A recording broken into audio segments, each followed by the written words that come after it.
আর একটা খুব ভালো ডকুমেন্টারি দেখলাম এবং এক্সিলেন্ট, সবার এটা দেখা উচিত। সেটা হচ্ছে এই যে টেক্সটের থেকে কেন ভিডিওতে ভালো শেখা যায়। আপনারা লক্ষ্য করবেন, আমরা যখনই কোনো সায়েন্সের টপিক শেখার চেষ্টা করি, আমরা ছবি দিয়ে ভিডিও দিয়ে যত তাড়াতাড়ি, এবং বিশেষ করে ভিডিও দিয়ে যত তাড়াতাড়ি ভালো শিখছি, সেটা যখন টেক্সটের মাধ্যমে শিখছি সেটা শিখতে অনেক সময় লাগছে, অনেক কঠিন লাগছে।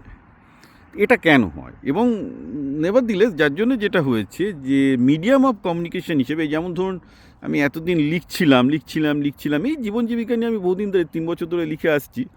সেই লেখাতে যত না লোক আমার লেখা পড়তো, আজকে কিন্তু যেটা আমি দেখতে পাচ্ছি আমার ভিডিও দেওয়ার পর মাত্র 1 মাসের মধ্যে আমি প্রায় তার 10 গুণ ভিজিটার পেয়ে গেছি, 10 গুণ বেশি আমার লোকের কাছে পৌঁছাচ্ছি।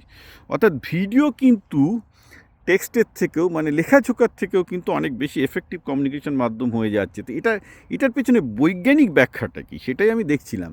তো বৈজ্ঞানিক ব্যাখ্যাটা হলো এই রকম যে টেক্সটটা বুঝতে অর্থাৎ পড়াশোনা করতে আমাদের ব্রেনগুলোর ওয়্যারিং অর্থাৎ ব্রেনগুলোর সার্কিট তৈরি করার দরকার হয়। অর্থাৎ আমাদের নিউরনগুলো যখন নিয়ে আমরা জন্মাচ্ছি, সেই নিউরনগুলো তো ওয়্যারিং থাকে না, আমাদের শিখতে হয়, শিখে একটা ওয়্যারিং তৈরি হয়ে যায়। তো সেটা কীরকম, যে আমরা যখন ইংলিশ টেক্সট থেকে শিখছি, বাংলা টেক্সট থেকে শিখছি, বাংলা ইংলিশ প্রায় একই রকম ইন দ্য সেন্স, মানে আমাদের লেটার দেখে দেখে দেখে দেখে শব্দ সেখান থেকে বাক্য এইসব তৈরি হচ্ছে।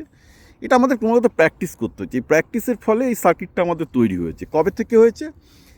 লেখালেখি মানুষ যবে থেকে শুরু করেছে মেসোপটেমিয়ার সময় থেকে, অর্থাৎ 5000-6000 বছর থেকে মানুষ এটা শুরু করেছে। এবং এটা কিন্তু মানুষের একটা ন্যাচারাল স্কিল নয়, অর্থাৎ এই যে টেক্সট পড়া এবং টেক্সট পড়ে বোঝা, এটা কিন্তু মানুষের মতো ব্রেনের ন্যাচারাল স্কিল নয়, ব্রেনটাকে ডেভেলপ করতে হয়। যার জন্য আজকে কী হয়েছে, যে ছেলেমেয়েরা এই ইলেকট্রনিক্স মিডিয়ার সাথে বড় হচ্ছে, প্রচুর ভিডিও দেখে বড় হচ্ছে, তাদের না টেক্সট এই পড়ার স্কিলটা খুব কমে যাচ্ছে, কারণ তাদের ব্রেনের ওয়ারিংটা অত ভালো হচ্ছে না, ফলে তারা ভিডিওর ওপর আরও বেশি ডিপেন্ডেন্ট হয়ে যাচ্ছে, which maybe good and bad. আমি পরে আসছি কোনটা গুড কোনটা ব্যাড। সমস্যাটা কী হচ্ছে এবার, ধরুন যে ছেলেগুলো ছোটোবেলা থেকে ভিডিও দেখে শিখছে, বড় হচ্ছে, তাদের পক্ষে টেক্সটটাকে বোঝা আরও কঠিন হয়ে যাচ্ছে, কারণ টেক্সটের ওয়ারিংটাই তৈরি হচ্ছে না।